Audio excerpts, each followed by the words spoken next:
အပူချိန်အနှုတ်50ဒီဂရီဆယ်စီယပ်ရှိတဲ့အေးခက်နေတဲ့ကမ္ဘာအဆုံဖြတ်မှာ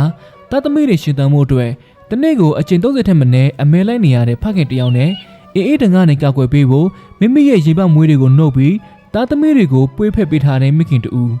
ဒါဟာရုပ်ရှင်မဟုတ်ပါဘူး BBC ရဲ့ Anime Super Fairy Tale ကနေစီကွဲမိသားစုရဲ့မယုံကြည်နိုင်စရာအနစ်နာခံမှုအကြောင်းပဲဖြစ်ပါတယ် The Daddy အာတိတ်ဒေသရဲ့နူရသည်ဟာရဲတတပအနေငယ်သားကြာမြင့်ပါတယ်ဒီအတော်တွင်းမှာပဲနေစီကွက်သားပေါက်လေးတွေကအကောင်ပေါက်ဘဝဟာနေပြန်တန်းနိုင်တဲ့အထိအလင်းအမြန်ကြီးထွားဖို့လိုအပ်ပါတယ်အကယ်၍စောင်းဦးမရောက်ခင်မပြန်တန်းနိုင်သေးရင်တော့သူတို့အားလုံးအေခဲတေဆုံသွားကြမှာဖြစ်တဲ့အတွက်မိဘတွေဟာအချိန်နဲ့အမျှရုန်းကန်နေကြရပါတယ်နေစီကွက်အဖေဟာမိသားစုရဲ့ဒိုးရီသောအစာရှာဖွေသူဖြစ်ပါတယ်တားပေါက်လေးတွေက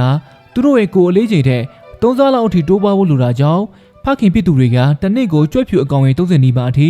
ဖမ်းဆီးကျွေးမွေးရပါတယ်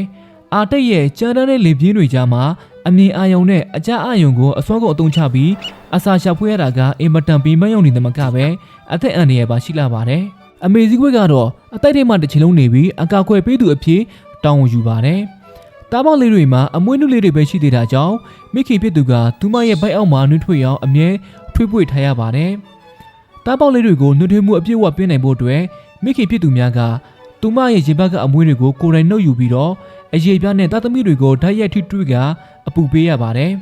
ဒါဟာမိခင်တယောက်ရဲ့အကြီးမားဆုံးအနစ်နာခံမှုပါပဲဒီဗီဒီယိုထဲမှာအထင်ရှားဆုံးကတော့သူတို့ရဲ့ဇနီးမောင်နှံရဲ့စံပြတင်းဝပါပဲအဖေကအစာရှောက်ဖွင့်နေချိန်မှာအမေကမြေကွေးသွမဟုတ်အခြားငယ်တွေရဲ့ရန်ကနေအတိုက်ကိုမျက်ချင်မပြဆောက်ရှုပ်ပါတယ်အစာရက်လာတဲ့အခါမှာလည်းအမေဖြစ်သူကအသားတွေကိုအပိုင်ပိုင်ဖြတ်ပြီးသားသမီးတွေအစာကျေလွယ်အောင်စနစ်တကျခွန်ကျူတတ်ပါသေးတယ်